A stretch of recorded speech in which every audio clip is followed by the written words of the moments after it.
Most on Christ in the building. Europe. This is the One West News Desk. You understand? Bringing you your local, your national, and your international news to your timeline. You understand? This is the Israelite School of Universal Practical Knowledge, started at 1 West on the 25th Street, Harlem, New York. We are under Commander Jane Hanna. We've been teaching this truth since 1969. That the so-called blacks, Hispanics, and Native American Indians are in fact the true biblical Jews of the Bible, and that our oppressor is the devil that the Bible speaks of. I'm your host, Cap Saparia, along with Officer Mathum, also a host on the show. We got a plethora of news to bring to your timeline, and a lot of people ask, why do we do news shows here in the EPK? We're showing the relevance to what's going on in this age of society. How's that? We're showing it because it's relevant to our liberation. It's relevant to our story. The things that are happening in the earth, the wars, the famine, the food going bad, the famine is going to get worse. The natural disasters is going to get worse. The war is going to continue to escalate. All these things is prophesied in the Bible, and is directly correlated with our liberation and our enemies falling. Any opening remarks, Dr. Sir? We can get right into it. We can get right into it, man. Trump. Of course, he's at it again, attacking his closest ally. Right. You understand? America was never known to attack their closest ally, the Canadians. Mm-hmm. But time and time again, you want to talk tariffs and continue this decline on the world economy. And then now Canada has to react to all of these threats again. Any word? Well, America is nothing but at this point a rabid animal. You know what I mean? The poison is set into America, and America is lashing out at anybody that's close to America. Really, nobody has really been truly close to America because America abuses his own allies or her own allies. And now this is just coming out now. And a lot of the Canadians are finding out how America has really been treating it. You know what I mean? So it's nothing new to Canadian politicians, but now the Canadian public is finding out how America really feels about it. So what we're seeing now is just the end of an empire. And this is what happens when an empire begins to decline and fall apart. You understand? If you really look at it, look at the leadership of America. Mm-hmm. I mean, the leadership of America is non-existent, meaning the people who are running America are incompetent. The things that are happening, the decisions that are being made makes no sense. We keep looking at, America like, what's going on? Why are they making these decisions? But again, this is the moment that they were created for. Everybody who's in power was put in power for this at this very moment for a reason. I yield, sir. You hit it right on. It's on a rapid decline here. And this Asian society, America.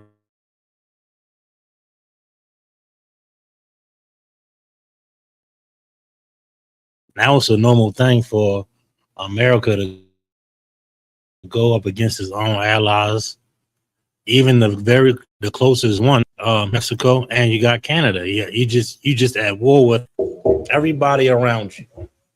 You want to take over. You want to take over Greenland. You want to take over everything in sight. And now then they don't expect any type of backlash. Yeah. The so-called American public agrees with the wars at a significant decline. His ratings are at a significant decline with this war or what have you. You know, they falling on our own sides here, as far as our enemies is concerned. They falling in the public's view.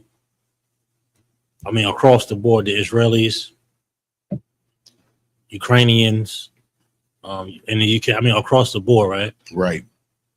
Economically, all the ridiculous decisions they made has put the world on an economic decline, right? They're going up against European countries, going up against Canada, you're going up against everybody in the world. This is the fall of our enemies, man. This is the fall of America. This is the fall of Babylon. Right. And this is what we're seeing take place right before our very eyes, man. Let's get the article that article on the higher prices. The first one you sent Okay, come on, sir. on the tariffs on the Canada. We'll get that first. We'll get other articles too, but stay tuned. Make sure y'all hit that like button. Make sure y'all subscribe to this channel to get the latest news. Also, classes Monday through Friday, 7 to 9 p.m. We got the chopping program on here. You understand? Thursdays and Sundays. So check us. So you understand? Administration latest moves on Canada and Iran. It says in a matter, President Donald Trump administration reignited a trade war with Canada, pledged to bring about an economic D-Day for Iran, and spoke from the U.S. and 300,000 tons. Stop it right there if you could. Any remorse on that? Here you go again, and the farmers again. Yeah. Then when he was running, I think on both terms, right? Oh, we got to protect our farmers. We got to protect our infrastructure.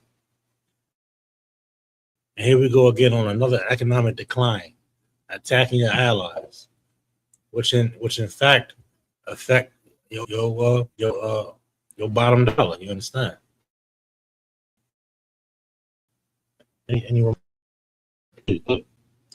It says Shakai John, a Simon Kucher partner and lead of the consumer sector for North America, said these decisions mean U.S. Canada and face higher costs at the gas pump. Come on. They could, however, see lower beef prices given the proposed imports, though detail of that plan remain unclear. Comment on that part. Right? Do not allow the United States to be imported into their country. The reason because of all the details on that right now, because a lot of these countries don't care from the United States. You understand? So that was just something that they're trying to force on these other countries. They're trying to force these countries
that oil not coming out of the Middle East, but also that fertilizer for the farmers to use. You understand? So here we go again. This is the reason why this war makes no sense in America's defense. You understand? It makes no sense at all because it's like shooting yourself in the foot. And then you outsourced. In the last 50 years, they've been outsourcing all of their big industries. So now you got all of the industries, your steel industry, your automotive industry, your electronics industry, everything is outsourced in other countries, making you vulnerable to an economic collapse. And what we're seeing is an economic collapse. You understand? Right now, it doesn't look like that to blacks and Hispanic because we always been in an economic collapse. But now you're going to see the oppressor go crazy.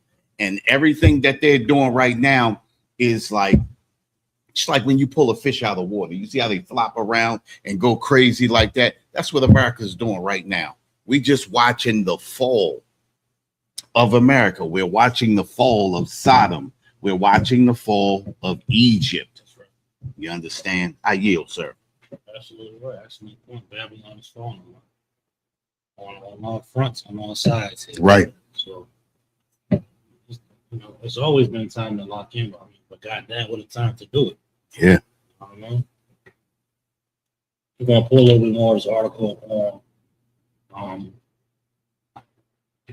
here on America's attack on Canada. As many Americans continue battling rising costs, here's a look at these new economic developments and what they mean for your wallet. The Trump administration first announced new tariffs on an estimated 5% of Canadian imports July 20th. They will affect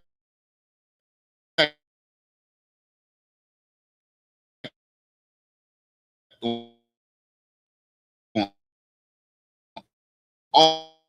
of 4 days. Temptation negotiate apart.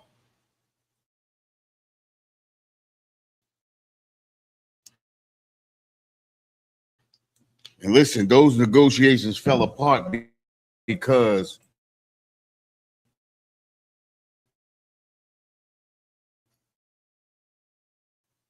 Canada, under America's really not every demand that America makes and every move goes.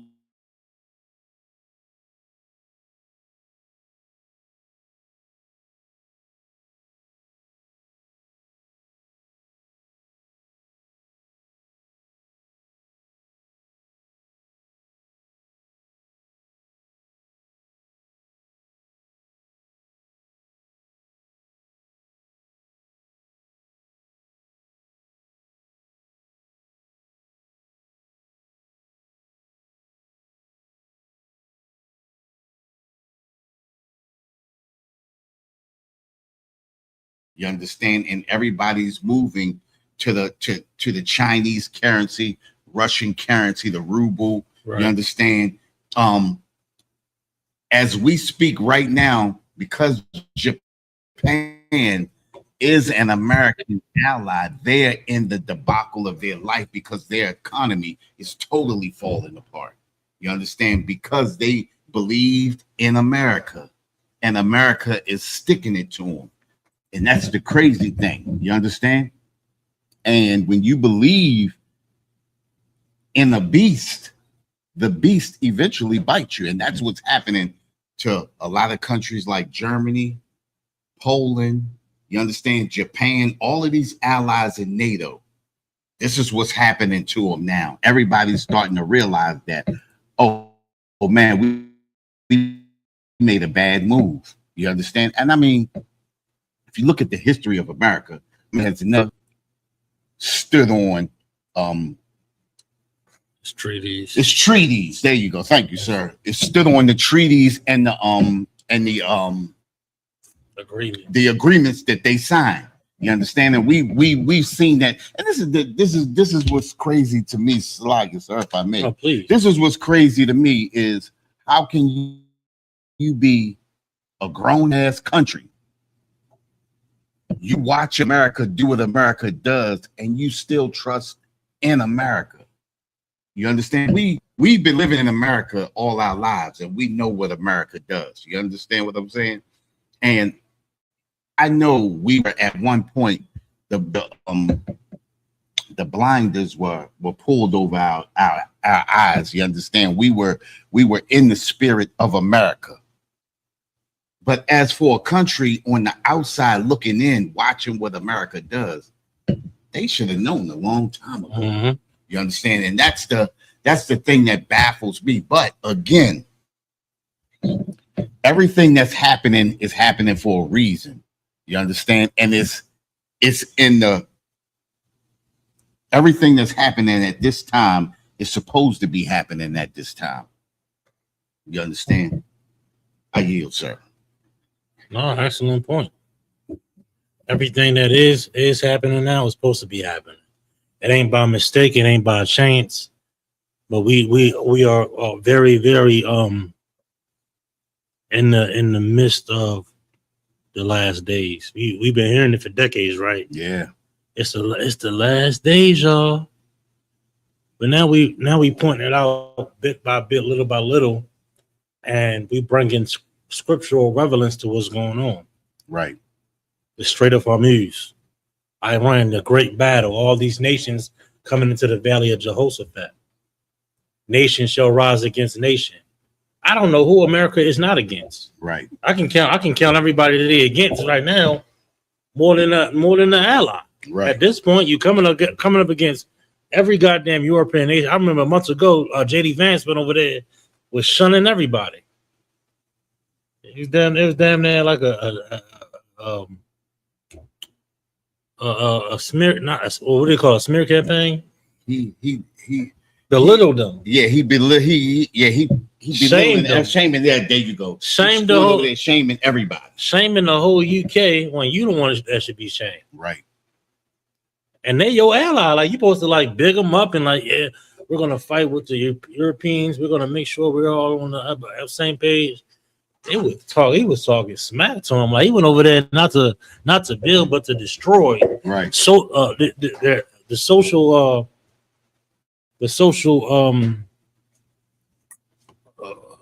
view of the people in power over there. Right. And now we don't even know over here. They're having a political uproar over there, just like similar to over here. They're coming up against all the so-called African immigrants, Muslim immigrants, and they want to kick them all out of the country. What do you think that started at? Right. They all the same, yo. Whether it be the UK, London, France, the white man is the devil. Right. don't think he's a Spaniard. They have quality morals, and they don't blah. Oh, he's bald Algerian. Mm-hmm. He's Norwegian. He's Norwegian though. Sweet, come on. And the list goes. He's from Denmark. Right, Denmark. He's Irish. Right. He's not like the others. They are the devil. Salak, if I may, sir. Please. Problem is because they've been in rulership so long, and we've never experienced righteous rulership. And I'm talking about us in our days. We've never seen righteous rulership. So what we're seeing is proper rulership in our mind. And now we're seeing how incompetent these people really are. It's really the veil being pulled from our eyes, and we're understanding that the things that we've been living under was horrible rulership. And it's coming to our eyes, and now people are rebelling. People are speaking up now. You understand? And when I say the people are speaking up, I'm talking about blacks and Hispanics. We got a way to go, because we still got people in those positions that are our people, but are living for their own purpose, not for the purpose of their people, not for the salvation of your own people, or not for the liberation of your own people, but to satisfy your own coffers. You understand? To fill your own pockets. And a man still living as a slave and loving to be a slave is going to deceive his own people. The scriptures say, what does scripture say? You are of your father the devil. Come on. And when you take on the spirit of America, you become America itself. You are of your father the devil. You understand? When we speak of the devil, we don't talk about, you understand, somebody in a red suit with horns and a pitchfork. We talking about a deceiver. Devil just means deceiver. You understand? And when you believe in a deceiver, you become a deceiver. You understand? And you deceive your people into staying and remaining slaves. Mm-hmm. This is why we got people out here still voting for civil rights. Right. After 60, 70 years, emancipated in 1865, right? 1965, you're still fighting for civil rights. 2026, still fighting for civil rights. What is that? Almost 70 years later? Come on. Still fighting for civil rights, fighting for something that the oppressor will never give you. You understand? Still running to the polls. We never look at the situation. We talk about this every week, Kat. Every time we get into this, we talk about this every week. You never see the Asians running to the polls. You never hear them on TV. We all got to stand up and vote. You understand? One person, one vote. We never hear that from the Arabs. We never vote or die. Vote or die. Never hear that from them. Mm-hmm. You understand? Listen, you see them in their stores watching us run up and down the street to the poll voting. You ever seen an Asian with a I voted sticker? I voted. Hell no. That's amazing. Come on. You understand? Think about this. Cap just made a point. Have you ever seen an Asian with an I voted sticker? But think about this. They own damn near every corner store in our neighborhoods. How is that? They didn't vote. You understand? They didn't vote for that. But listen, scriptures tell us every nation is against us. You understand what that Psalm 83? Mm-hmm. They are confederate against us. Meaning they are devising plans to keep us oppressed, just like we are right now. And then the thing about it is, you got people who really believe Asians work hard. They work hard. Think about this, right? You have an Asian who was dead poor, just like you are right here in America, and they here and live this American reality. They didn't come from wherever they came from, Vietnam, whether it be China, whether it be, wherever they come from, they didn't bring any money with them. They make deals with America to come into our neighborhoods and oppress us, to continually oppress us. And we believe that they work hard, and they say that we don't work hard. The very people that built this nation, they say that we don't work hard. You understand? I talked to some Africans when I was working, when I did the part-time at Walmart. Mm-hmm. They was like, we weren't told that y'all work like that. You work hard. I say we all work hard, but America tells y'all something else when y'all come into this country. Mm-hmm. They believe the propaganda, and this is the reason why all of those dumbass reality shows that we keep letting them draw us into, making us look like the stepping fetches. Right. What's them shows that the white folks used to do when they put on the blackface? Yeah, that's the caricatures. That was the blackface. What they called it? They called it. I can't believe I can't remember what it's called. But we do it willingly now. They get the worst of the worst of us. Yep. They get the worst of the worst of us. Put them on reality TV. They get the worst of the worst of us. Put them in the music industry. What the hell is that? What's that woman name? You got the Cardi B trash. Right. You got a bunch of mumble rap is trash. Right. What's the one that Sexy Red trash? It's a bunch of trash out there, right? Glorilla. And Glorilla.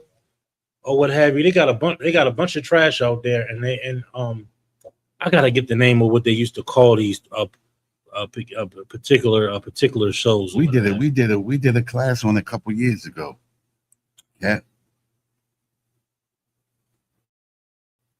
Off. 1 second. Step and fetch. Remember,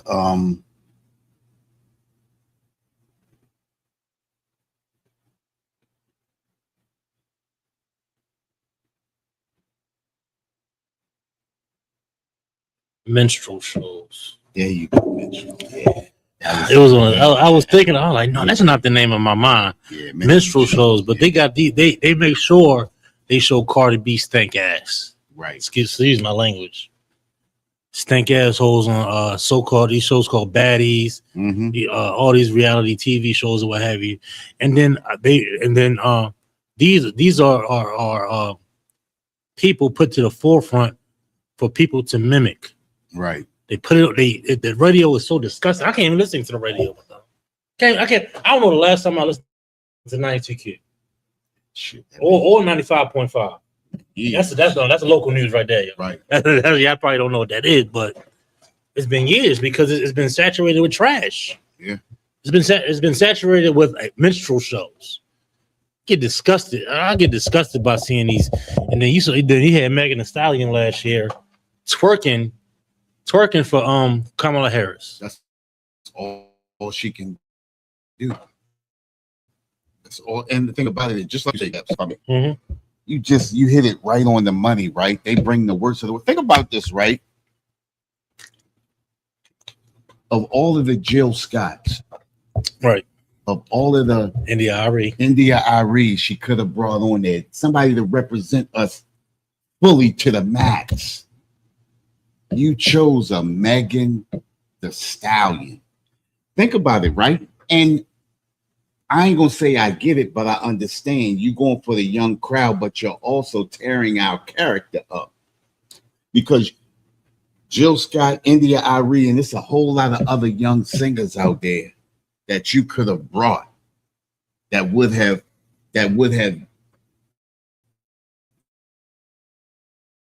gave the young people influence to come that would have drawn in. But you chose the work of those. Think about the song. Wow.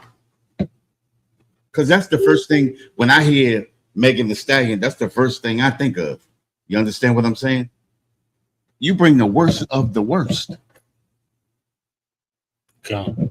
And then our image, think about this, right? Because when these races and things go on, this is global. So people get this. This is the identity that people have of us. You understand? When they come here or when they see us. Yeah. You understand? So, and then the thing about it is you pay them enough money to tear our character down. And the only thing she does is come on stage, just like you said, and twerk. That's it. That's all people want to see. That's it. And that's the character. When they see our women on the street, that's who they envision our women to be, right there. I yield, sir. You want to continue this article? Or you want to move on? It's on you, sir. Again, I know we probably got sidetracked. The white man's the devil, right? But all in all, Trump is on another tyrant here, another rant. And so that's what he might get on. You want to area in the end? Okay, you 1 second.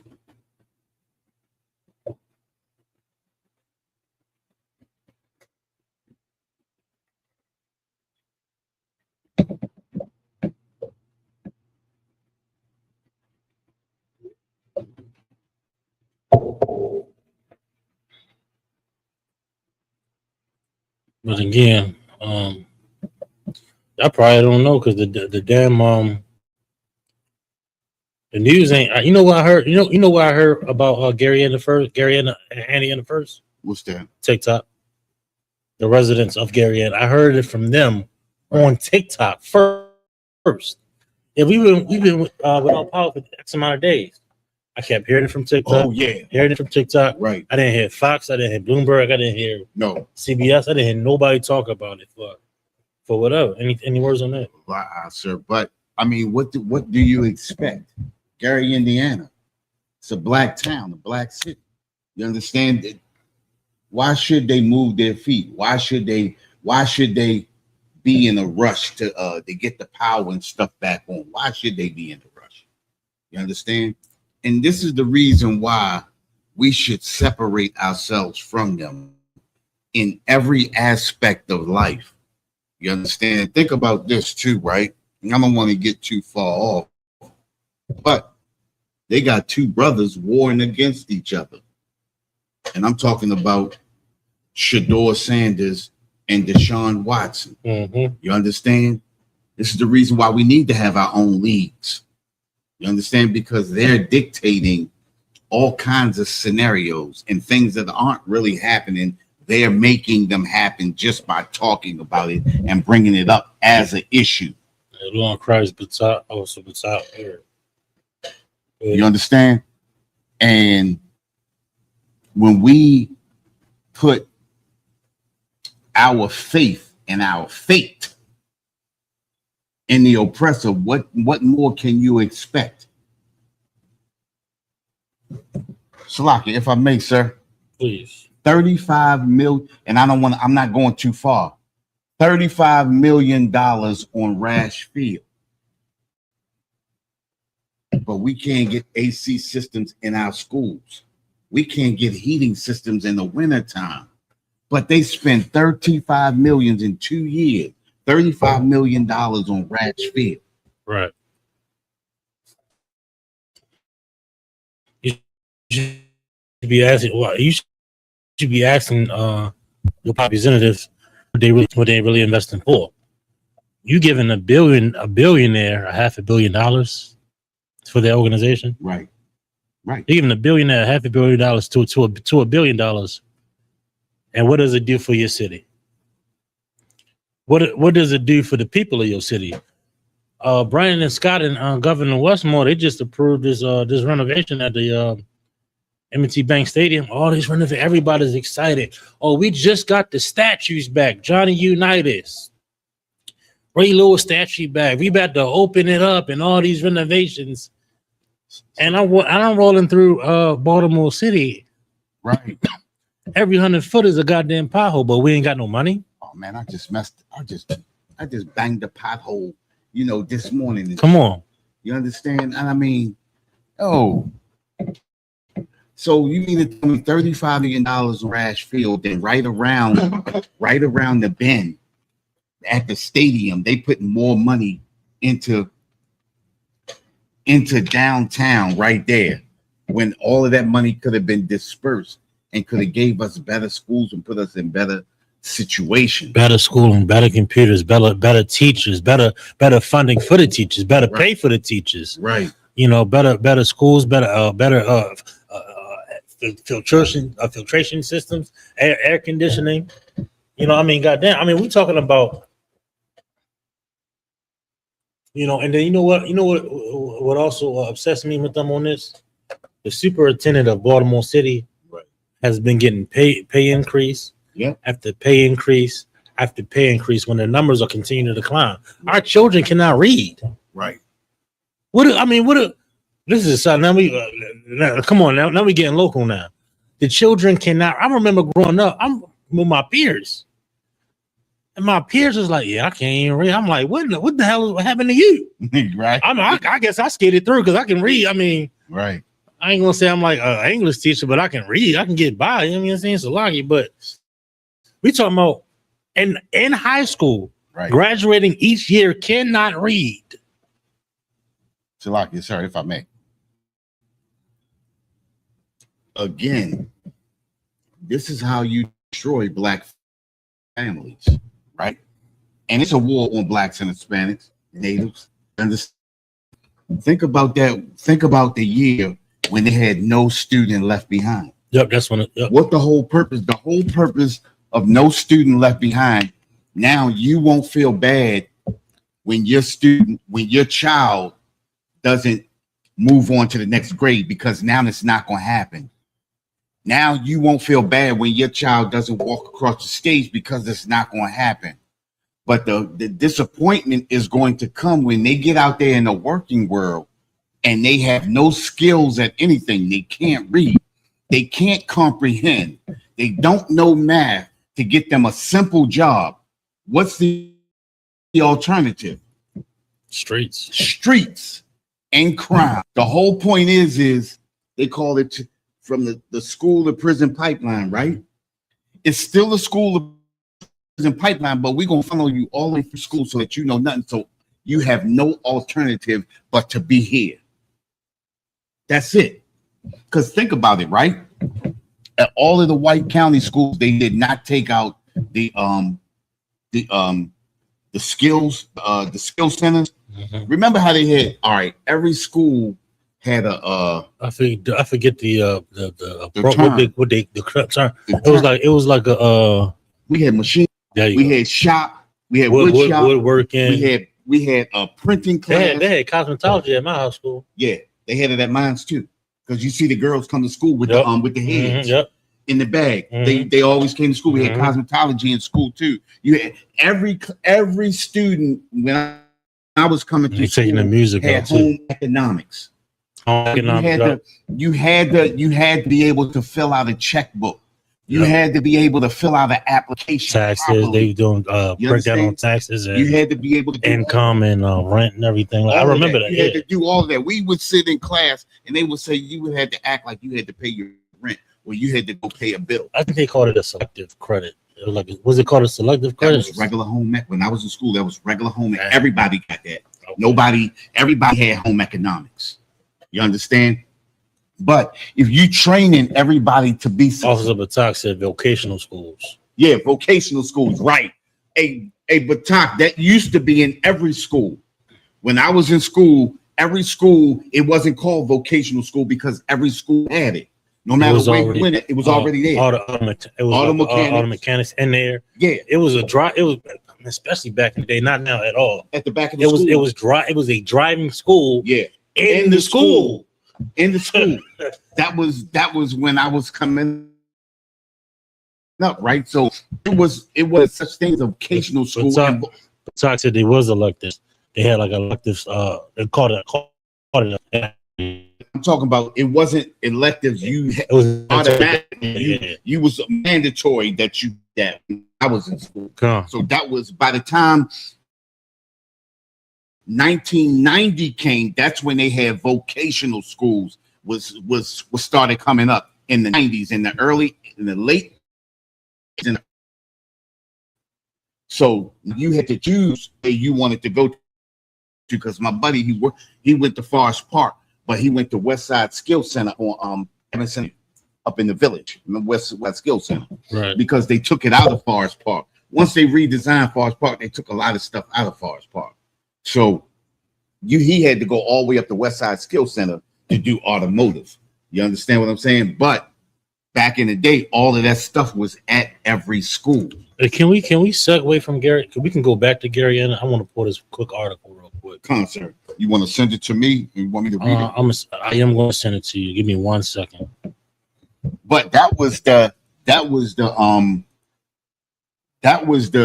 thing from, and I'm saying from the 60s all the way to the mid 80s when I got out of school. You understand what I'm saying?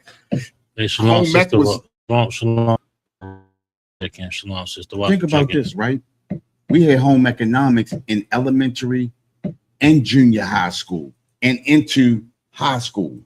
That was automatic. You understand? So if you're teaching people how to be successful in life, you're teaching black people how to outdo the oppressor. So what we got to do is we got to take all of that stuff that makes them successful, that gives them an edge, because we already had an edge that gives them a bigger jump over us. We got to take all of that stuff out of school. And that's exactly what happened. So it didn't start in the 90s. The preparation started for it in the 80s.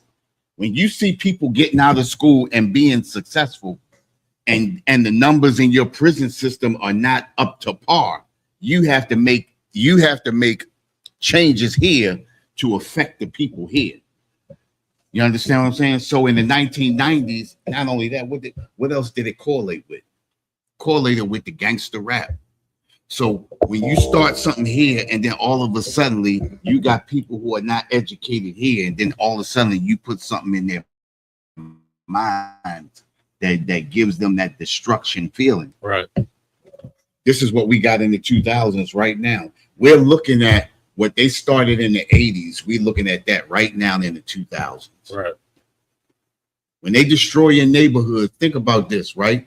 You can go back. I can remember in the 70s into the early 80s how clean Baltimore used to be.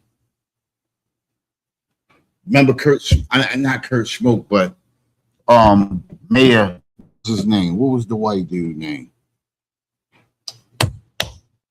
Schaefer. Schaefer had the little trash ball game incentives, and that's when he made all of the trash cans in Baltimore City look like basketball hoops.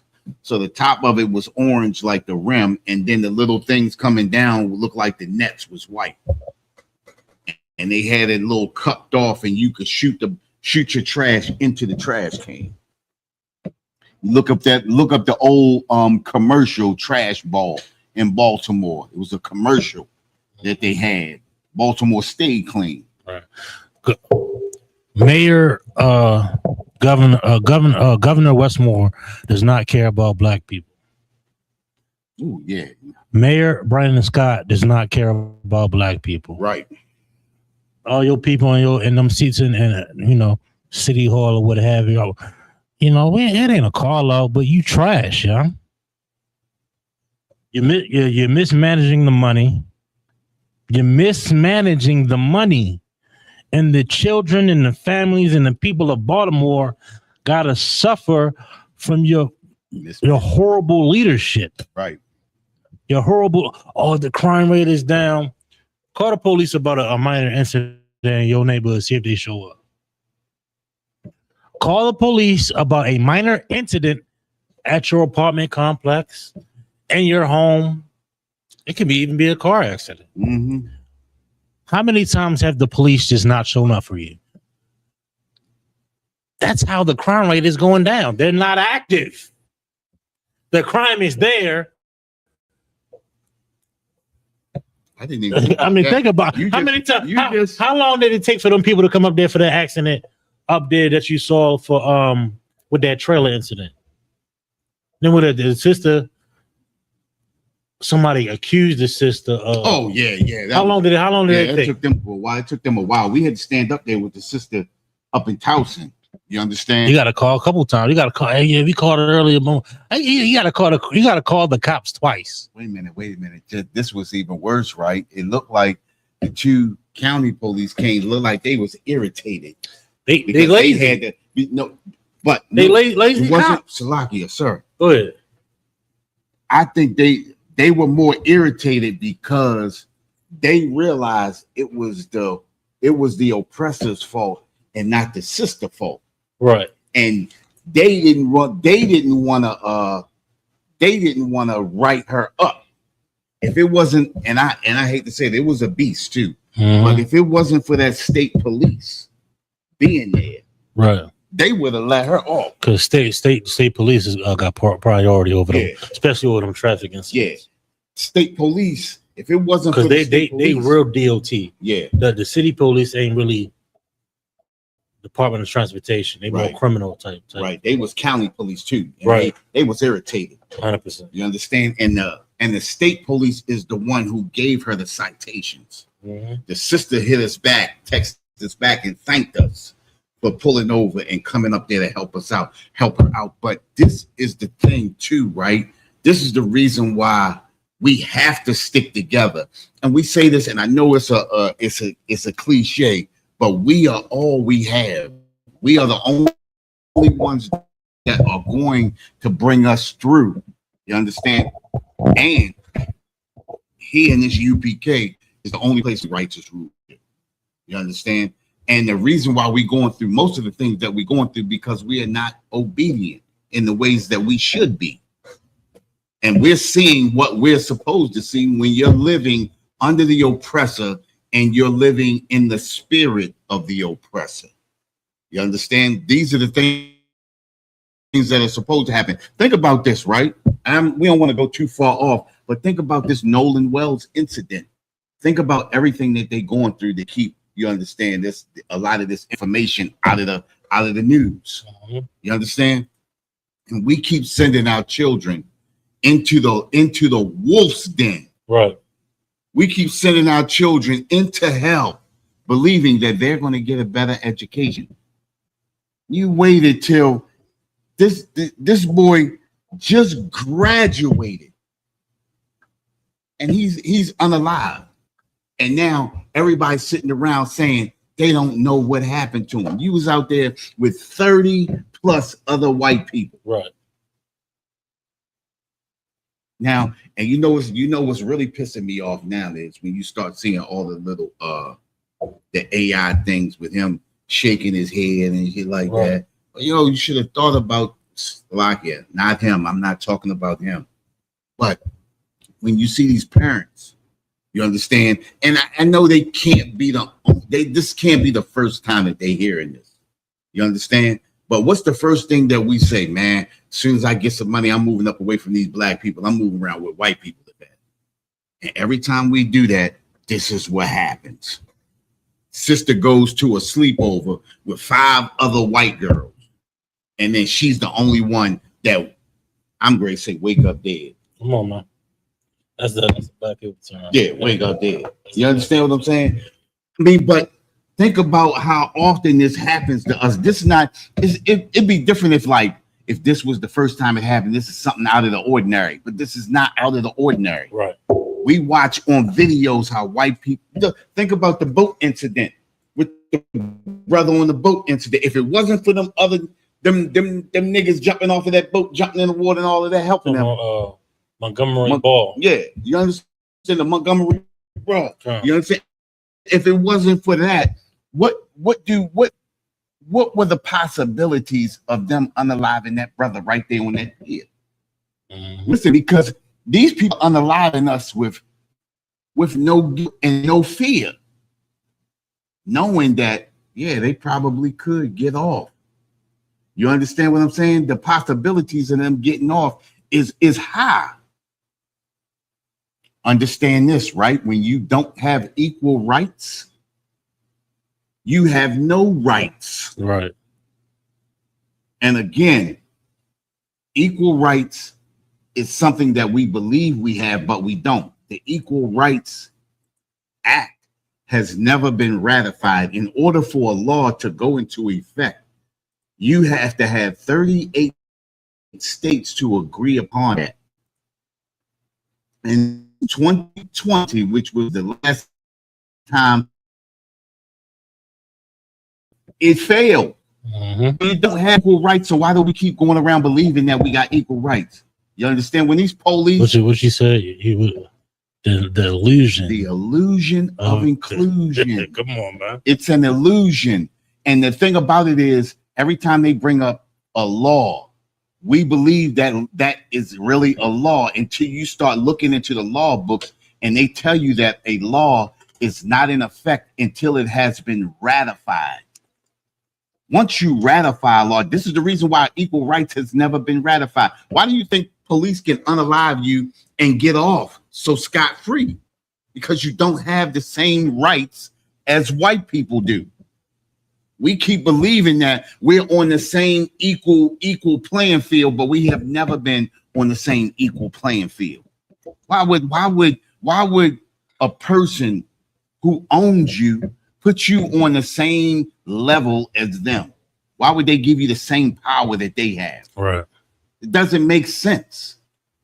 If you running the monopoly game, why would you let somebody beat you? If you own the bank and you own all of the property and all of the houses, why would you give the person that you're tearing apart, why would you give them an equal footing? Exactly. Doesn't make sense. And we keep believing that, all we got to do is keep going out and voting. Voting has not gotten us anything up to this point. Right, and a lot of these cat, man, a lot of these black folk, they get up in a seat, they get comfortable in they they get they big paycheck. Now they think they white. Yep. Now they think they white folk. Yep. And then eventually they always come against the people. They start coming against the people, man. Yo, I'm telling you, Governor Westmore, you a piece of trash, man. Yeah. Governor Westmore, I'm only saying you're a piece of trash because of your works. Because of your works, man. Y'all coming down on black folk, especially poor black folk. You know, the extortion is real. You know, the Maryland Department of Transportation needs to be investigated. Maryland Easy Pass needs to be investigated. You know what they did to me? What's that $22,000? You already know. Listen, this is nothing new. 22K, 10K. Everybody got a 5K plus bill owed to the goddamn collections of Maryland, and it's not even. It's because of the interest. Right. It's not even like you can pay. You'll be able to manage to pay off. Okay, I got a couple tours. Make a ticket here and there, boom, boom, boom. But the interest on it is extortion. Salak, if I may, sir, please. I got a question for you, right? And then wonder why they got VA tax. How many tickets do they allow you to get before they suspend your registration? I'm not sure. Well, they sent me a box of tickets like that. A box of tickets like that. The box of tickets was you told me about this. No, go ahead. The box of tickets was so heavy, I thought somebody sent me a gift. Mm-hmm. When I shook it, I was like, oh, somebody sent me something. When I opened it up, it was a box full of tickets. It had to be, this is a novel. This had to be 900 citations. Because a book about that thick, right? Right. Because I know when I picked it up, it was about that thick like that. A novel, right? Tickets. So I'm saying to the lady, like, well, why would y'all let my thing get to that far before suspending my registration or something, or sending me some type of notice? A phone call, email. Everybody got an email, especially today. Right. So how email, notice, mail. Anything. The thing about it, the lady said to me, oh, I see where you registered your license plate, but it fell off for some reason. We don't know why it fell off. Well, if it fell off, you supposed to notify me, especially when you continually sending me. Anyway, it was $22,000. Now I'm thinking it's a typo. So I got to call them and like, yo, y'all send me a what's the name for $22,000. Yep, that's what it is. With all of those, just like you said, with all of the late fees and interest and all of that like that. Oh, but we got a special. Right. We got a special. Right. All you got to do is pay $2,200. Now, the only thing that saved me was the Most High blessed me with getting my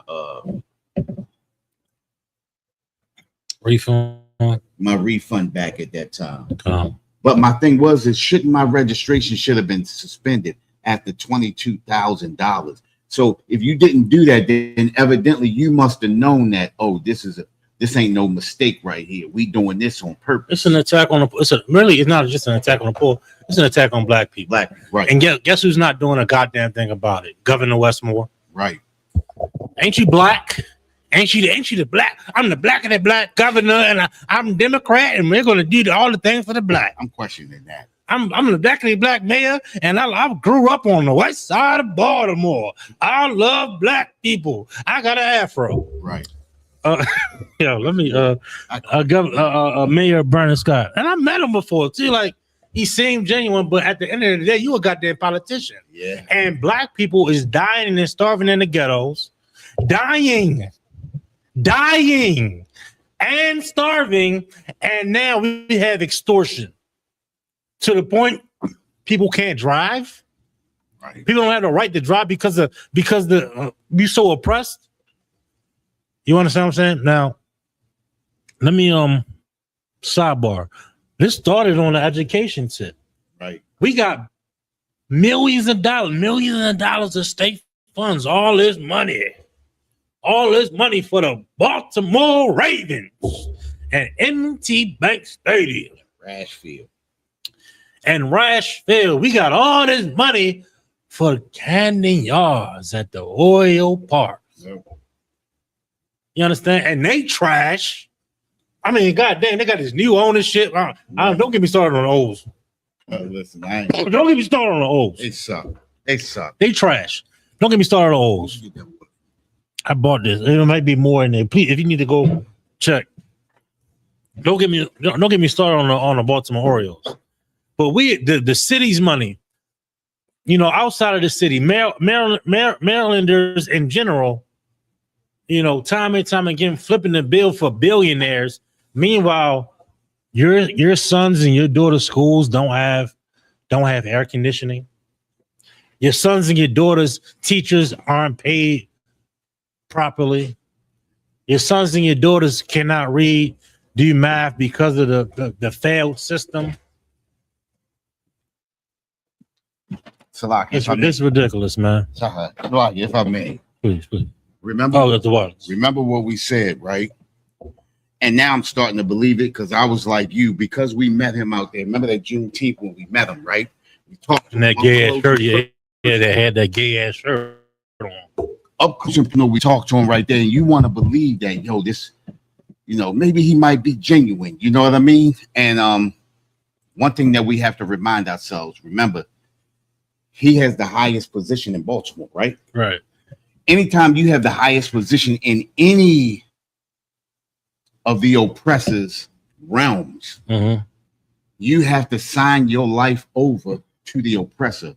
Meaning, and I don't mean, slit your finger and touch blood and all of that, mix blood and all that. That's not what I'm talking about. What I'm talking about is when you become the mayor, when you become the governor, when you become anybody in a high position in the oppressor's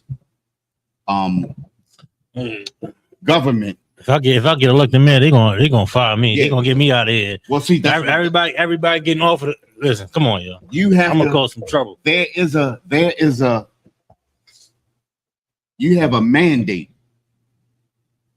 a local mandate. You have a local mandate within your city or your state to uphold certain things, meaning that Blacks, Hispanics, and Natives have to remain oppressed. You cannot give them anything to bring them out of poverty. Right. You understand? And once they come out of poverty, they have to be in compliance with the oppressor. This is the people that you see that, I only like living around white people. I don't like living around black people. Black people, they live in poor conditions. They don't know how to keep their neighborhoods up, not understanding that these conditions were not created by us, but by the oppressor. So that black people could feel about black people in that way. So much so that I want to live around white people. I remember being a young kid. I want to move out Randallstown or Woodlawn. Back in those days when I was young, it was the shit to live in those places. You understand? Then it was I can't wait to always Mills. Then it's now Reisterstown, Maryland. Then it's Winchester. We used to go out there to steal bikes. Because why? Because them oppressors had some of the best bikes. That's so all. We go out Randallstown and Woodlawn just to steal bikes. And real quick, Woodlawn and Randallstown now is all black. It's negative. It's like an extension of the city at this point. You know what I mean? So because they put us in so much poverty, it makes us want to move to where they are, to be where they are, to shun your own people just to rub elbows with them. You understand? And to rub elbows with them a lot of times means death. We seeing that right now. You understand? So now when you start looking back at a lot of these people, it seemed like, remember when they used to say, oh, he committed suicide and things like that. He was living out here and he committed suicide. Now you got to start looking back and thinking about some of that stuff now. You understand? Because a lot of stuff is coming coming to the a lot of the truth is bubbling to the surface. You understand about what's going on. You understand? We're starting to see how these people really feel about us. Right. A lot of us don't understand and gonna have to experience it the hard way. Right. You understand? 100%. I yield, sir. Before we get on to the other national, international news, I just want to sidebar on this article here. Baptist class, Baltimore school CEO faces challenge to improve low student performance. I'm gonna share this to the stream here. Did you get that? Go ahead. Go ahead. Yeah. Before you share that, right? Mm-hmm. He has to. It's going to take 12 years, at least 12 years, to erase all of that. And I'm gonna give it 20 years. Now, the reason why, right? Because you already have a program in place that says no student left behind, right? The average student, let's say a third grader reading on the first grade level, right? So third graders, it's gonna be hard for you to get them to better. So that program, you're gonna have to let that program run out, and those people run out, and you got to start with the kids that's basically going into those what they call it. What was the program for the 4-year-olds and 3-year-olds? Head Start. Yeah. Head Start. You got to really start with the Head Start program. This is what they also got to do. Instead of doing what they're doing now, you got to start helping people, holding people back, holding them accountable. Hey, listen, you didn't do X, Y, and Z. Nigga, you can't read. Yeah. Sister, you can't read. Yep. We got to hold you. We got to get you prepared for society. Yep. Do it. You know what I'm saying? I remember my father made sure I was he put me in tutoring. Right. He paid all this money in tutoring and then counseling and all this other stuff. That's good. Those things, those actions have to happen. The hell with the numbers and fudging the numbers up and try to look like you're doing so well. The kids cannot. I mean, I cannot get past that. We're not even talking about reading comprehension. We're just talking about reading in general, a word. Right. I mean, a word, Matham. Mm-hmm. We ain't talking about reading comprehension. We ain't talking about all the other elaborate things that come after those things. As far as English is concerned, this is why we can't critically think. This is why we on such a base level of understanding, because they allow these things to happen and not educational systems. And Mayor Brandon Scott can't see it. That's why he's approving, and his cabinet is approving all of these raises. Right. All of these raises in the education department, and you're failing terribly. You're failing terribly. Right. Do you understand? It's disgusting. It's gross. It's something that shouldn't be ignored. And you get on TV and you get on a podcast and you glorify yourself. You should say, you know what? We got more. You should say this. We got more work to do. Right. Our children need help. We need more funding. We need more accountability. We need more of this. We need more of that. But instead, you take a pay increase. The people in charge of the education department take a pay increase. All these pay increase, but a failure all around about. Right? And who has to pay for that? Not with their money, but with their intellect. With their intellect, the children got to pay for your failed leadership with their minds. Know what I propose, sir? Please. I propose homeschooling. Now, I know people do homeschooling, right? But every neighborhood or every community should have 4, 5, 6. I'm gonna say about 10. No, you know what? You know what I propose? The Israelite School of UPK take over City Hall, Oh yeah, take over the Board of Education, take over the mayor's office, and guess what? The street's gonna be clean. right. The school's gonna do 100,000% better. Why? Because we have morality. We have something called morals. Yeah. You understand? Governor Westmore, Mayor Brandon Scott. We have something called morality and a sense of urgency towards something that needs to be addressed here, right? But we worried about Lamar Jackson. Lamar Jackson is a millionaire. Not even him. His boss is a billionaire. Right. And you want to take all these families up to Orioles Park, and you want to take all these families up to what is it? The Raven Rashfield or the Raven Stadium. M&T Bank Stadium, because they family got murdered, right? We're going to show you how to really stop the murders, man. We're going to make sure none of them drugs come into the ports down in Dundalk, dum-dum. We're going to make sure no ounce of drug get put on a truck out of the goddamn ports in Baltimore. They was running around with their heads cut off. Why was they running around with their heads cut off when that bridge fell? Because they dollar getting affected, them goddamn kingpins. Right. One of the 3 major ports for heroin and cocaine, let alone a fentanyl. Yeah. And Mayor Brandon Scott just letting them scroll in. You're black. I got an afro. Vote for me, the black and the black mayor, and you got a black. I'm gonna stay on the ass. Yeah. Governor Westmore on your watch. If I was the mayor, it'd be a dog day. I'll be down there with him with a dog with drugs. Think about this, Slock, if I may, sir. We will choke Baltimore dry of drugs overnight. And they're right, Madame. We're gonna be down there at the port. Me and Madame gonna be down there with the port. ARs. I'm with that. We're gonna be down there with the ARs, legally, of course. Yeah. We legal owners, of course. And, with the dogs, we're gonna be down there with the presses. Yeah. We're gonna down there with the presses. Yeah.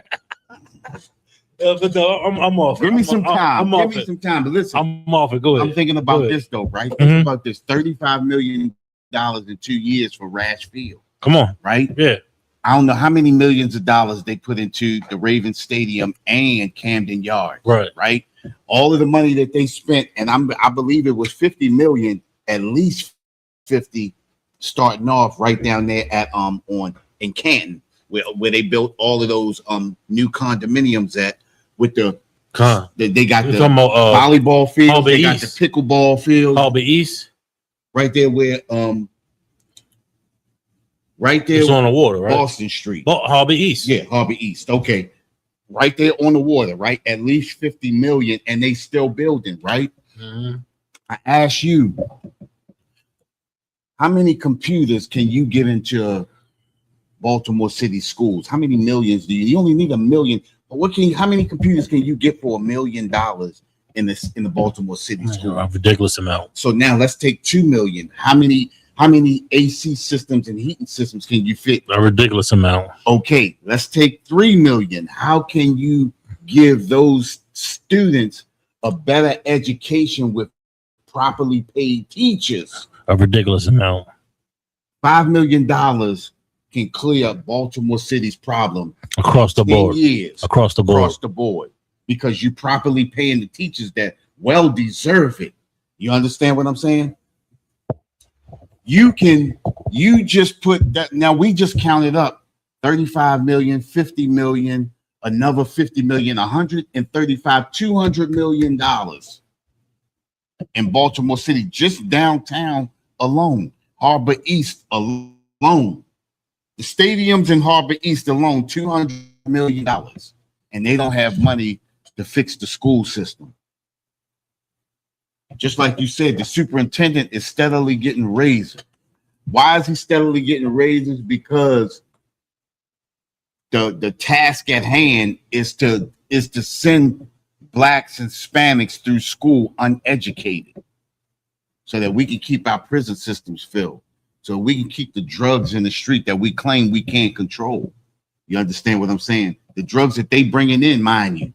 You understand? Think about that day in June 2019 when they had 33,000 pounds in the Philly port. Right. On the same day, and I know it's not much, but 333 pounds came into the Baltimore port on the same day. Right. Think about this too, right? Nobody got arrested. Nobody was prosecuted in either case. You know where this container come from, because it has to have a point of origin before it can get on a boat. Bill of lading. And it has to go to somebody. Right. You understand? So we know that we're not the ones bringing it in. And no arrest. Whenever you get a drug bust that large and no arrests are made, this is somebody in power. This is the people in power destroying. This is how they destroy our neighborhoods. This is what they do to us. Right. Anybody can check that out. June 2019, the port of Philadelphia and the port of Baltimore got pounds in on the same day. Drug bust on the same day. Now, if they drug bust 33,000 pounds in Philly, that means 2 or 3 containers got through. Right. They're going to give up some to get some in.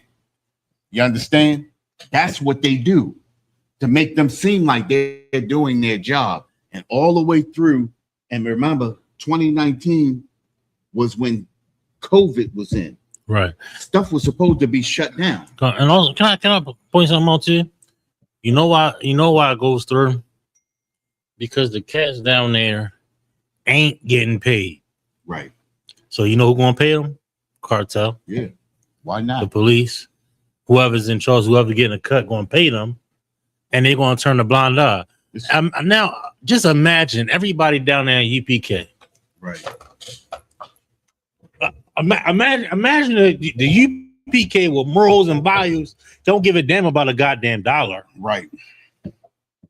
I'm not letting no cocaine in my city. Right. The UPK ain't letting no heroin. What else, my thumb? Pills, ecstasy. How about that? Any kind fentanyl, of any drug at all. Weed into the city. But you know why it's allowed? Because you got Christians down at the port. Yep. You got Christianity, you got Islam, and you got a system that they don't pay anybody that's going to take a dollar any way they can. Including Governor Westmore. Yep. I'm just saying. Including Mayor Brandon Scott, including any president or city council or anybody in a seat that went now they feel mighty and powerful, want to come down on poor black people. You're a piece of trash. You are a piece of trash. You understand?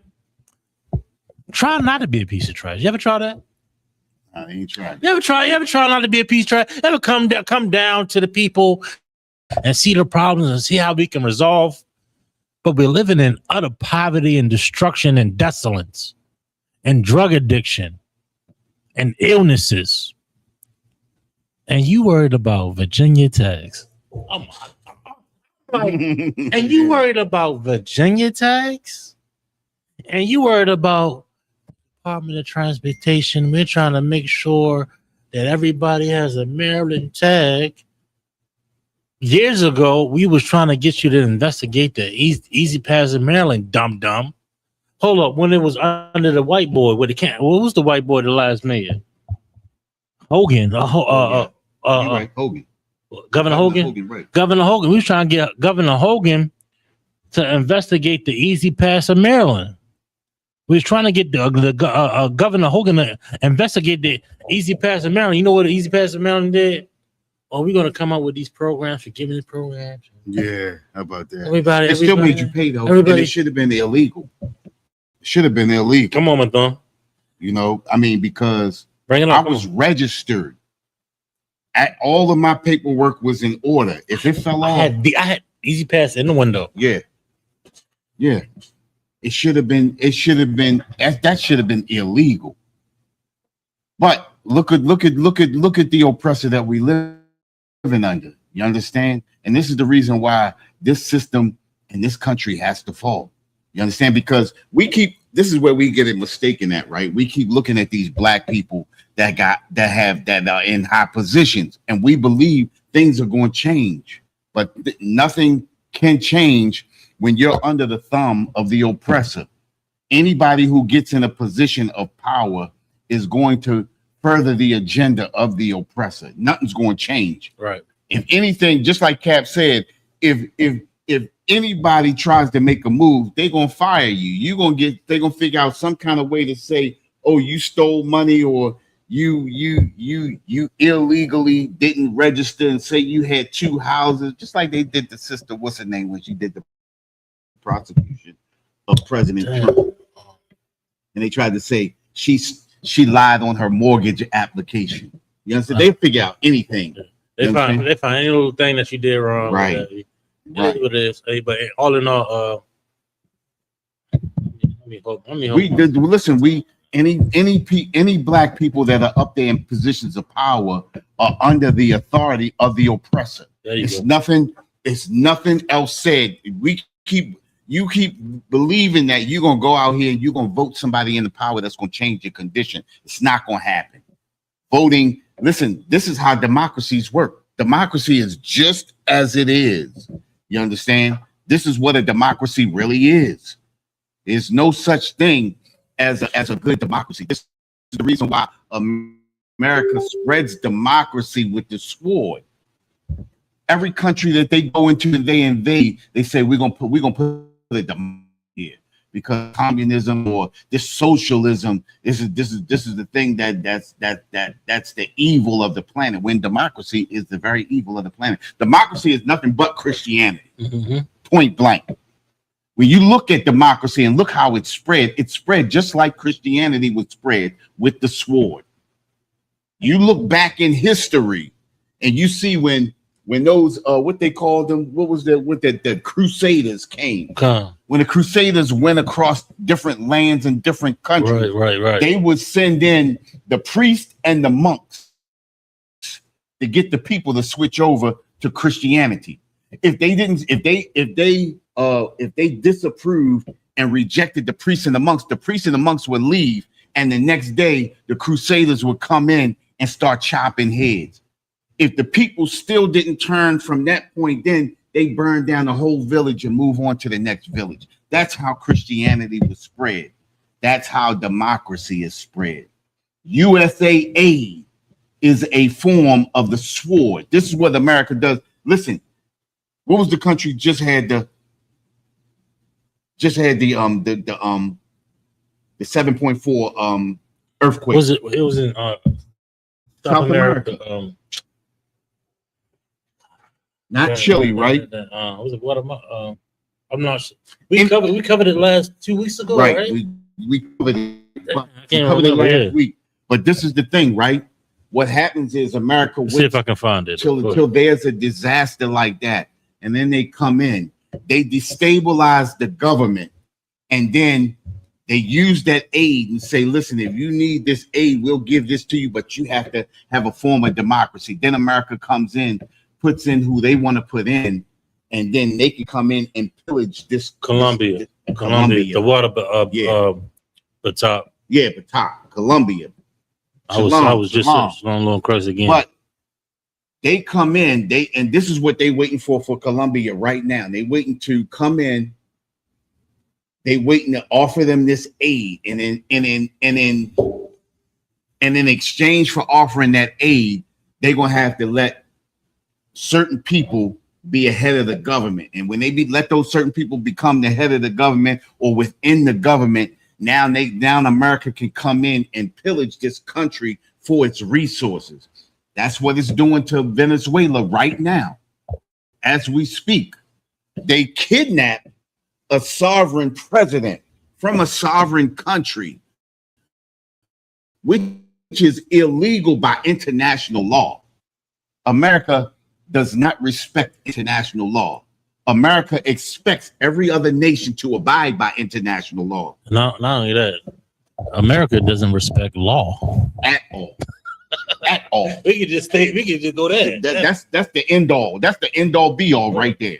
America doesn't respect law at all. They can do everything. Think about what they're doing in the Straits of Hormuz. Right. Come on. You're in the hemisphere of another country talking about this is our strait right here. Imagine Iran come down the Panama Canal. Wait a minute, stop. Let's do something better than that. Cuba. What did they do when Russia came in? I knew you was going there. The Soviet Union, chat. They was like, listen, Cuba, y'all bugged out, and then still persecuting Cuba to this day for that. And people are dying because of that today. People on ventilators in the hospitals are dying from that today because of the sanctions on what they're doing on Cuba. Yep, on Cuba. You understand? That's so cool. And just imagine and today, imagine Iran or any country going down to Guatemala, Panama, right? Right. And they say, you know what? We're going to invest here. We're going to take this over. We're going to run this joint. America going to be, come on, y'all. Let's go to the Western Hemisphere. If they come into the Western Hemisphere. In general, anyway. So how does America go into their hemisphere? Right. To the Eastern Hemisphere and try to control anything. Because they untouchable. But again, here we go again, though, right? When you allow America to destabilize you and put military bases saying that they're going to protect you with their military bases, right? They lie to you and tell you that this is your enemy right here, when in fact America is really your enemy. Right. And look, not only that, how many military bases was attacked after Iran got attacked? So many. Qatar. Yeah. Qatar, Saudi Arabia. Let me ask you this: how many Iranian bases is in South America? Not one. How many Iraqi bases? Any base that's foreign to anything on the Western Hemisphere, allies or anything in Canada, Mexico, Guatemala, Panama, Brazil, Chile, all those nations on the South America. Let's go here. Can't find one. Let's do this even better, right? They said Russia has one military base, which is in Syria. Come on. They said China has two military bases. Come on. If I'm not mistaken, they're not even in the Western Hemisphere. Come on, man. Both of them are in the Eastern Hemisphere, and they said they're not even far from China. Right. You understand what I'm saying? It's nothing to protect your own borders. But when you're halfway around the other side of the earth with over 800 military bases.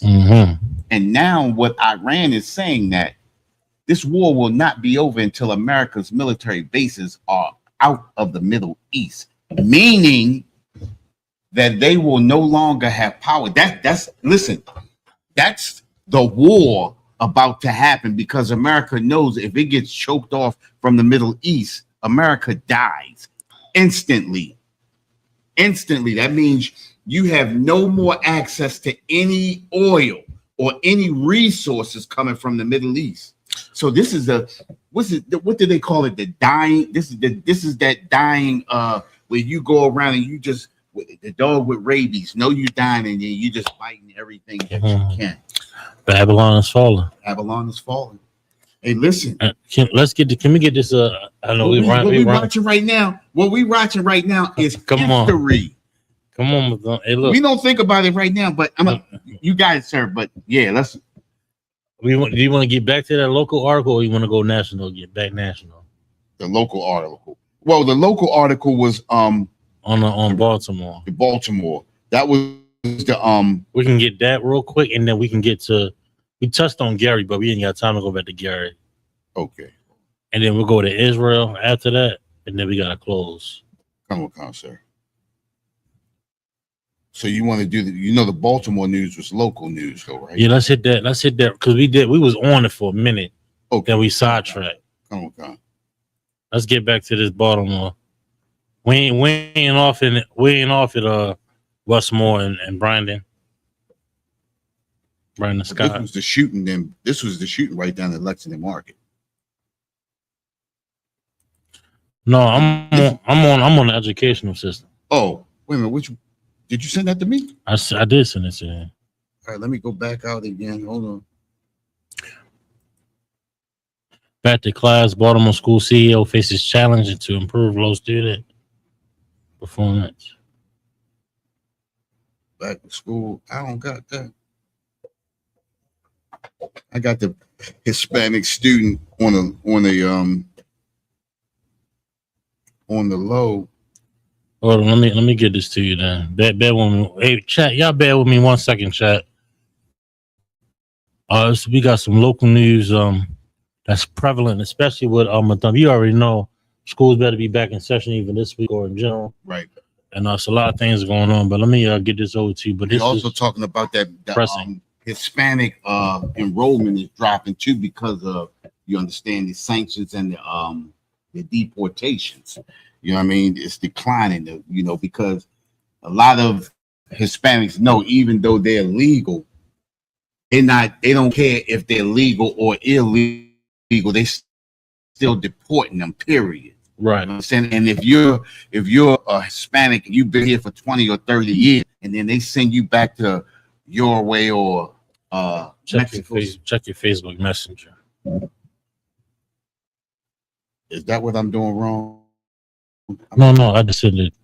Okay. I thought it would be faster. Okay, come on, sir. I swear. I got it.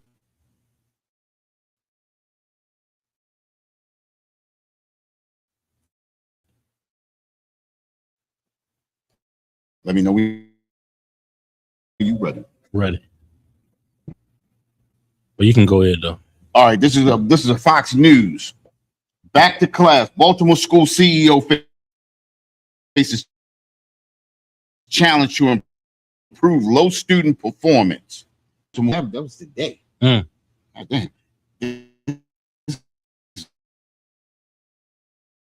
This is real. This is CEO welcome the district 70,000 students starting the 2026-27 school year with more than just a new. He said what he.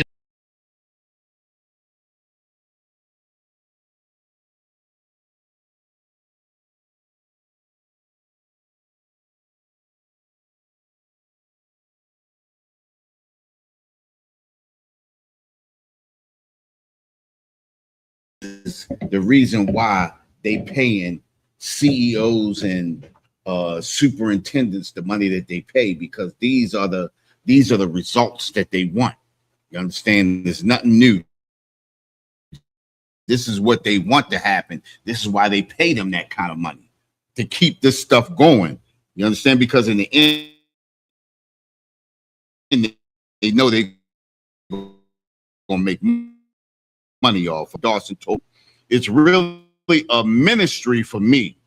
On Monday, Dawson visited schools across Baltimore, welcoming students back for the first day of class while beginning his first school year as CEO of Baltimore City Public Schools.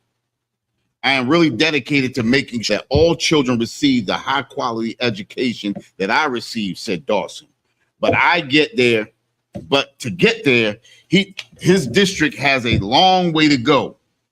Dawson took over as city school CEO on July 1st. He replaced Dr. I remember that. Yeah. Good thing they fired that bitch. Slocky. Right. Listen. Hey, you got some work to do because they was messing up. You understand? Kids can't read, bro. Can't do math and all that here. Well, he's 12 years behind right now. Right. Who led the district for 10 years. When Dawson assumed the role, he inherited Maryland's lowest performing school system. Think about that. He inherited Maryland's lowest performing school system. Baltimore City is a black city, and it has to be the lowest performing school system because this is where they want us to be. This is where all of those prison systems around Maryland, Cumberland, what's that called? Westminster, Central Laundry, all of that. This is where all of these people are sent. You understand? And this is a, what do they call it?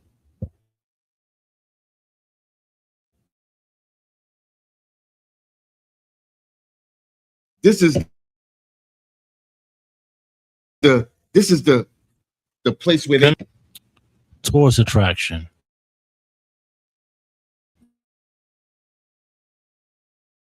Yeah. Baltimore, you got all the stadiums here. You got all the teams with Towson, not so much with Stevenson or what have you. They like more low level or second tier or what have you. But it's a big money grab in Baltimore, and with Baltimore, they seem to well Governor Westmore, along with Mayor Brandon Scott, of course.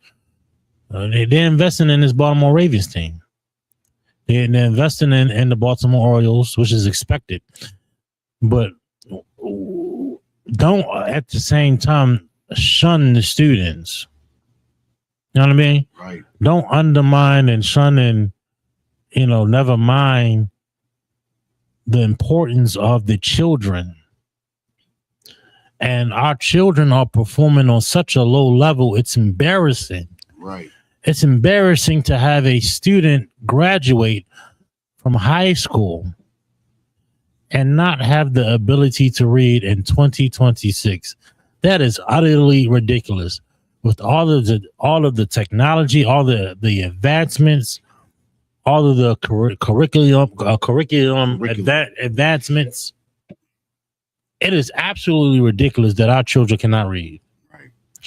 And you know what they say? It starts at home. No, they don't. They're not the teachers. It starts at the school. It starts at the school. That's what they get paid for. That's what they get paid for, right? And not only that, if it starts at the home, stop. You need to get the real niggas involved. Right. Mayor Brandon Scott. You need to get real brothers involved, because we about the bettering of here in Baltimore, Israelite School of UPK, Baltimore chapter, along with the Eastern Shore and all throughout Maryland. We'll come down to Annapolis, Governor Westmore, where you live at.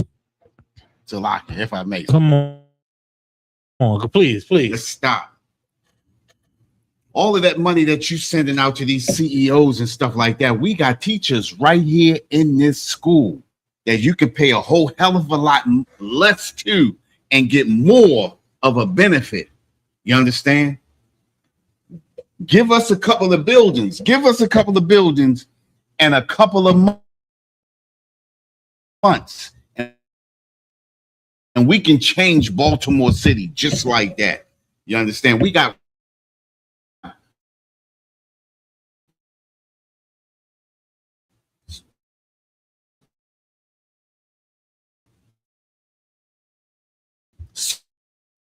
right here in the school. It's not of the oppressor to do the job that we have the power to do ourselves. We're going to young to save us. We can't be. That's what West.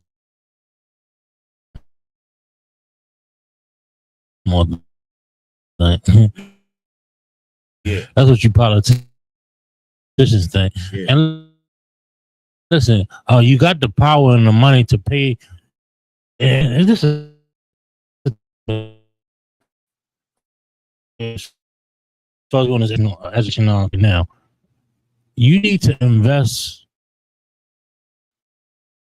into our park at Camden Stadium. You need to invest in our future and our teachers. You understand? And not only just the teachers, originally here in the Israelite School of UPK that went through their certification, went to school in the educational system that truly do their job at the highest level. But you failed those teachers. Right. You failed those teachers. Now you should be this CEO that we mentioned it right now should be asking questions. He should be asking those principals. Hey, which are the ones right here?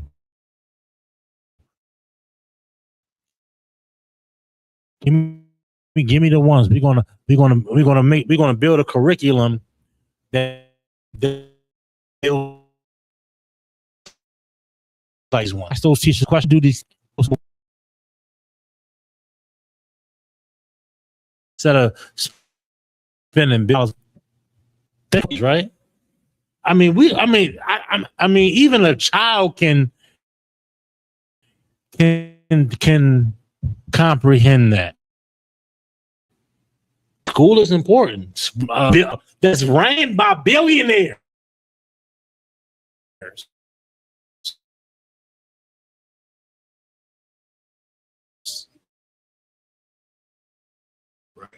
What are we even talking about? Yeah.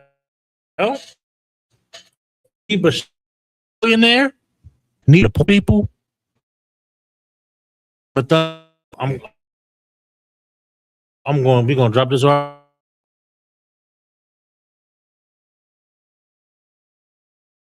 You want to get a little bit more? Let's get a little. Says,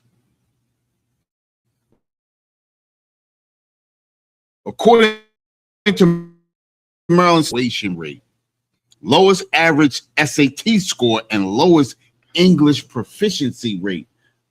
If I may, sir, that was one thing that coming out of school that they made it a mind that we came out of school knowing English, but not only knowing English, it was English comprehension, to be able to comprehend what people were saying to you. You understand? People can speak words. You can hear words and you can understand words, but knowing and understanding what a person is saying to you, comprehension is one thing is really saying to you. Mm-hmm. You know words, but you don't understand, like, what is he saying? What does that mean? You understand? You had to be able to comprehend. And that was one thing that the teachers instilled in us at that time in the 70s through the 80s. They cut all of that comprehension out. Stop giving you understanding. Once you can't understand the word, you begin not to be able to read. You understand? You got slow process. But eventually, by the time 1990s came and they had no student left behind, you understand?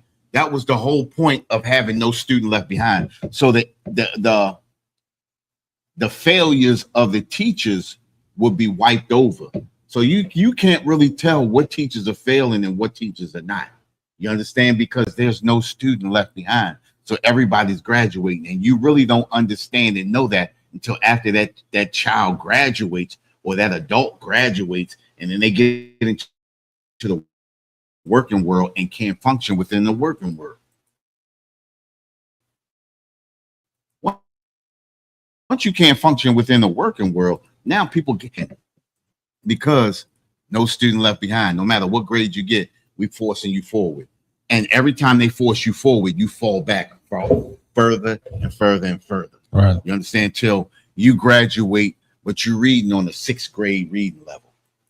Your comprehension level is on a 5th grade reading level. Barely stand. So that's the whole point. If you go into a lot of these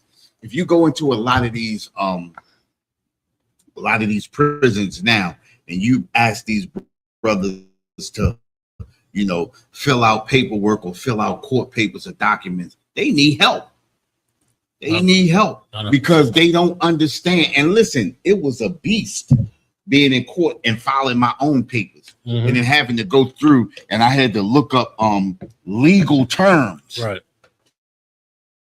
To do my own work, I had to look up legal terms. And I know if I had to look it up and then I had to get the understanding, I know it's a beast if you come up with no training and comprehension. Right. You understand? So this is a system that was meant to do just what it's doing right now. And this CEO, I can guarantee you, in 3 years, we'll be talking the same way we're talking about Brandon Scott and Governor Westmore. Mm-hmm. We're gonna be talking about him in the same way because he's gonna be furthering the agenda. He's getting paid enough to keep the party going. There you go. Understand? To keep the party going. And this is gonna be up to us to change the whole scenario. And it's gonna be a war. It's already a war. Right. You understand? We already at war. We've been at war since we hit the shores of America. You understand? But now it's time to stand up and fight. It's time to get some kind of understand, and pull the veil from in front of our eyes and faces.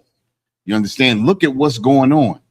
You understand? $35 million in Rash Field, when they could have been spreading that money throughout the city and building the city up. Man, you see how horrible North Avenue Bridge look? See how horrible Baltimore streets look? All of the potholes, and you got $35 million to renovate Rash Field, to make Rash Field a place that people will want to visit. People should want to visit Baltimore, period. It used to be Charm City. Right. You understand? Now it's called BALTIMORE Murderland. Right. Oh, you got that. That's horrible. You go from charm to body. You understand? It's up to us to change the look of our city. I know it's a lot of people in Baltimore City that love Baltimore. I love Baltimore. You understand? I love Baltimore. We got to make Baltimore better because our politicians are not going to do it. Think about all of the mayors we done went through, from Kurt Smoke to what's that? Sheila Dixon to what's that other? What's the broad that got locked up? Catherine Pugh. To what's the other one that was before her that took over for Sheila Dixon and then fell out? He got appointed because she got arrested, right? I forget his name. No, because he was the president before. You talking about I forgot his name. The one they did the wire behind. No, that was before him. What's his name though? I'm not sure. I'm referencing. It was Sheila Dixon. It was Sheila Dixon. Stephanie Rawlins Blake. But I'm talking about, it was a cat that was Catherine after when Catherine Pugh got arrested. That's what she. No. Catherine Pugh got arrested for the book scandal. Yeah. Oh yeah. It was another brother that got elevated from president to mayor. I forgot his name, but it wasn't Brandon Scott.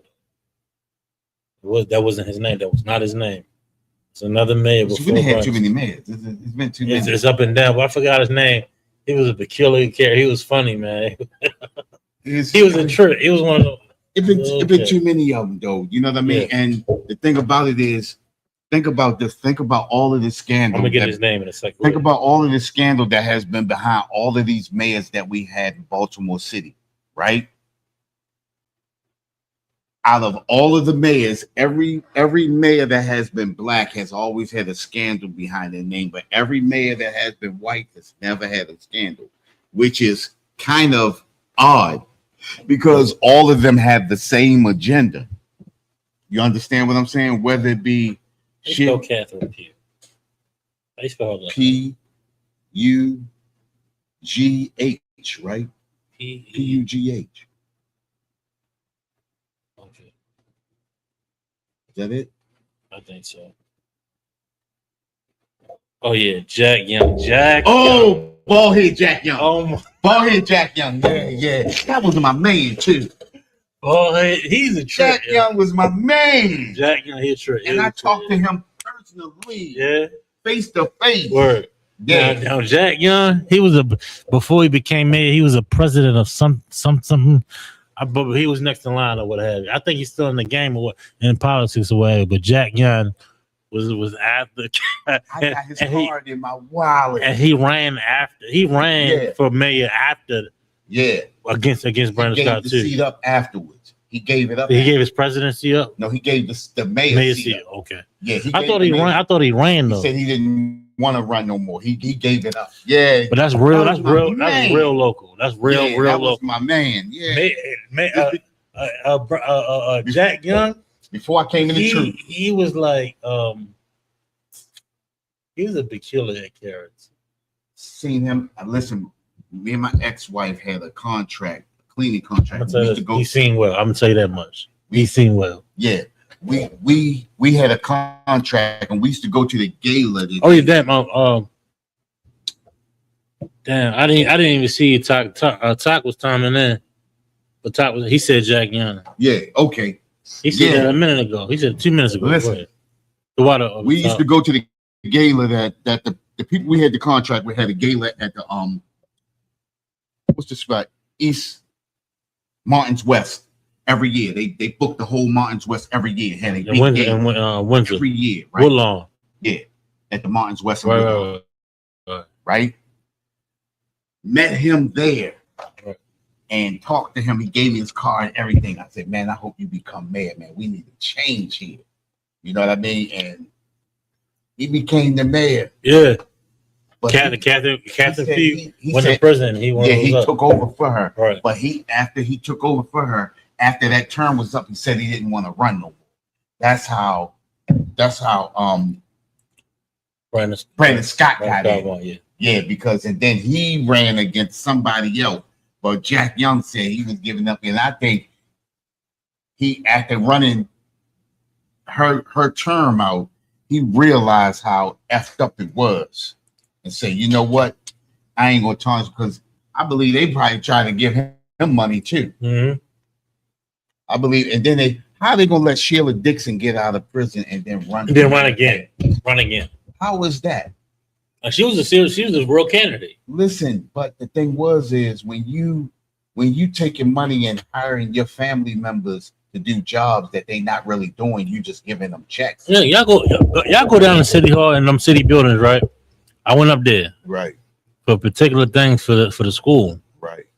They be surprised anybody even come up there. Yeah, but I went up there for building grants and city-owned buildings. Right. I'm knocking on the door. They coming out the back like somebody here. Right. They coming out the building with them like somebody here, and then I get in there and I sit down. I'm like, listen, I'm looking at these buildings. I'm trying to see, you know, what's available as far as the city grants is concerned. You know, they did. They put out a laptop and they went to the website I went to right to look for the buildings. Like I'm here because you know what I mean? Like, what are you? And they probably getting paid $100,000 a piece in that joint. Right.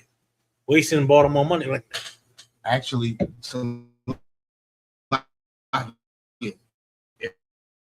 I may, sir, they're not wasting Baltimore City money because they have to let those properties sit for the property value to drop, so those investors can come in, charge you $1 million for it, and redline the black right on out. Understand this? But let me ask you this, madam. It should pick you up. What are you in that building for? 9 to 5 for? Well, you're in that building 9 to 5 for what? I'm coming for service. Right. You're giving me the laptop that I had at home to look up the property. I'm searching so many properties. This property here, I'm searching. I'm taking pictures. I'm taking notes, and I got a whole list. Boom. I'm at the city building with X, Y, and Z department. Great tell you. Come on, man. Come on. Listen. Come on, man. Tell me what's up. When I went to go pay a fee, abandoned vehicle fee, they said go to Pulaski Highway, go to this. I'm out there on the phone with them. I was on Fayette Street. Listen, I was at that big building on Fayette. Wait a minute. I'm on the phone with them. They said go to this. I said I'm here. I said, but it's an abandoned building.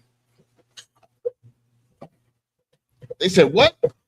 I said, I'm sitting right here at the building. It's an abandoned building. What's up? Come on, man. Wait a minute. They had to direct me. It took them 2 days to direct me to downtown to go pay that abandoned vehicle fee at a spot downtown. But They didn't even know that building was abandoned. So my thing is them people were sitting in there, right? Mm-hmm. So you can't pull up and say it's an abandoned building. Right.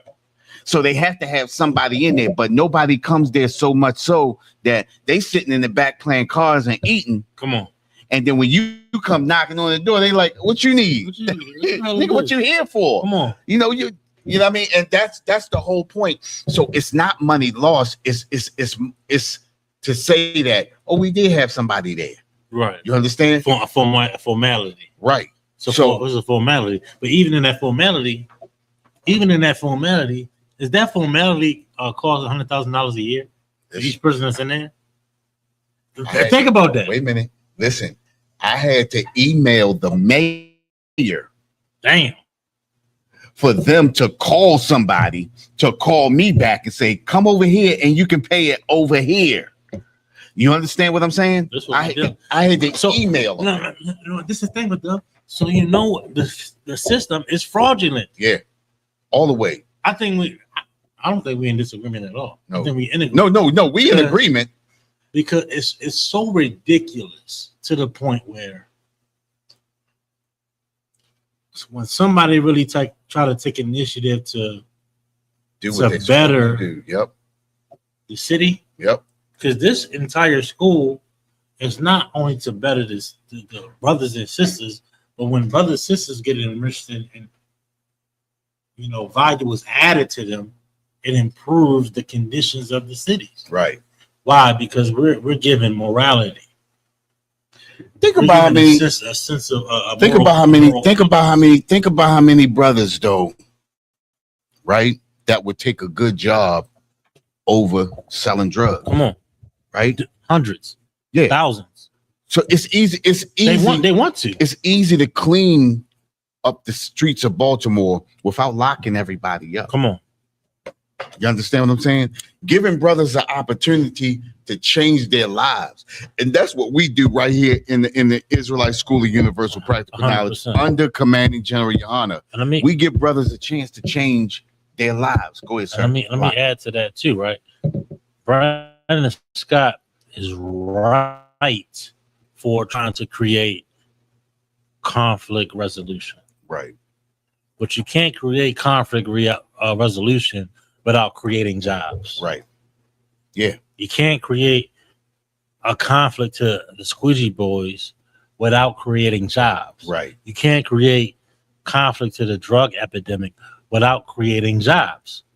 But if you continue to give grants and jobs to the oppressor, right, that comes in and extort us, now you got a problem on your hand. Right. Now, this is why the UPK is needed. Again, you have to have a summer program for youth. Not a summer program, but summer jobs for youth. Because you got too many young kids out here you have too many young kids out here that want to work. Mm-hmm. Think about this, right? I've seen some young kids. Growing up, you wanted to cut grass. Listen, wait a minute. That ain't changed. But Cap, at 13, we see dudes hustling at 13, 14, and 15 years old. I see them out there trying to squeegee car. They could be doing something totally 100%, different. 100%. Selling water. You know why? You know why that is, Governor Westmore? Because they're hungry. They're hungry. They need a snack from the goddamn corner store. I mean, goddamn, what are you talking about? What are we even talking about? They need a meal. You know what they're gonna do with that 50 cent? They're gonna go grab a pack of noodles, man. That's gonna be, I mean, goddamn, that's like having on earth for like a little bit of relief. Yeah. God damn. That's what we're talking about here. And Salaki, if I may, when you see a kid out there squeegeeing, right, and trying to make a living selling bottles of water and stuff like that, that's them using their last little bit of resources to come up before they fall into the streets. This is kids that don't want to be in the streets doing the wrong thing. This is kids that here you should be doing the right thing. You shouldn't be out there selling drugs. This is that when you every time you see a squeegee kid, this is exactly what you're looking at. And then you're looking at then they come against them. Yeah, you then they come against them. Like there's a whole. If I could just hold your point, if you could. There's a whole, like, especially if you listen to certain radio stations. There's a stigma, yo. They hate them for being poor. Right. They can't respect it or recognize the position that these young men are in because they hate black people. Right. That's why Governor Westmore hates squeegee boys. That's why Mayor Brandon Scott is trying to clean. Oh, we want to clean up the city, but they can't be here trying to adhere to the white folk. We know what it is. White people hate squeegee boys. Right. I don't hate squeegee boys. Right. I make sure I have $1 in there. Yeah. I'm mad when I ain't got 50 cents on $1. I'm like, damn, man, I ain't got it, bro. Right. I'm upset now. But you know what happened? You know what this is a result of? Martin Luther King, Jesse Jackson. All your black ministers then dwindle because the oppression under the devil, the so-called white man. Right. You understand? But this is gonna have to be the last story too. Yeah. But that was, I mean, think about it, right? For a kid to be out there, especially in the hot summer, right? They cracking down on water boys.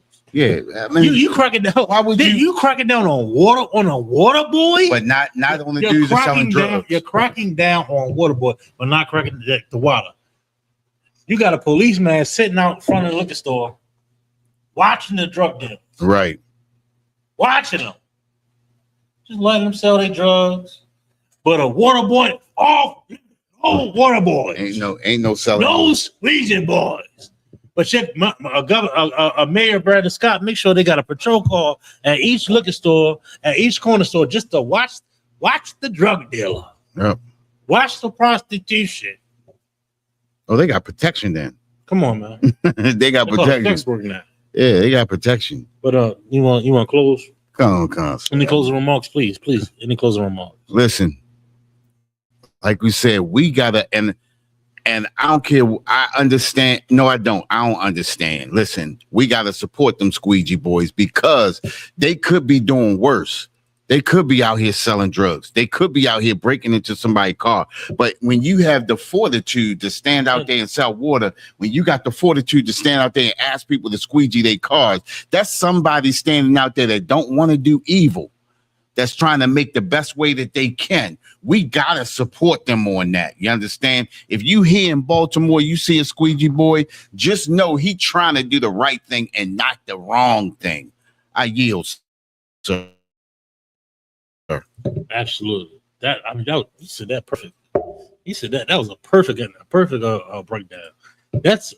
They're attacking people that are not trying to do evil and that are trying to do the right thing. Right. Brandon Scott, you hear that? Put that in your mind, Brandon Scott. Put that in your mind, Governor Westmore. Right. And all you city councilmen or what have you. You're attacking people that are trying to do the right thing and not trying to go down a horrible path. You understand? Yeah. But if you don't have any morality, if you don't have any sense of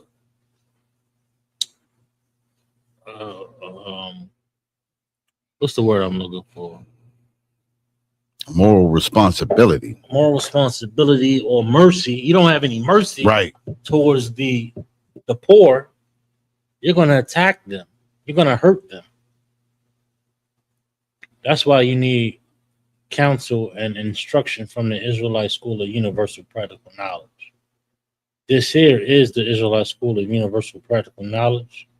Start out at 1 West 125th Street, Harlem, New York. We are under commanding Juliana. We teach the truth of the Bible that the Blacks, Hispanics, and Native American Indians are, in fact, the true biblical Jews of the Bible, and that our oppressor is the devil that the Bible speaks of. I'm your host, Captain Saparia, along with Officer Matham. We'll be back here next week, Lord of Law, weather permit, bringing you your local, your national, and your international news. With that, Shalom, Israel.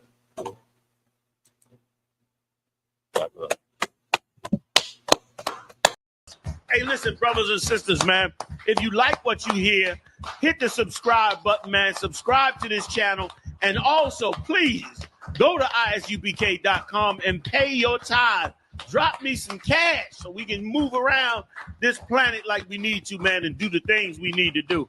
Everyone west. Everyone west. Everyone west. Everyone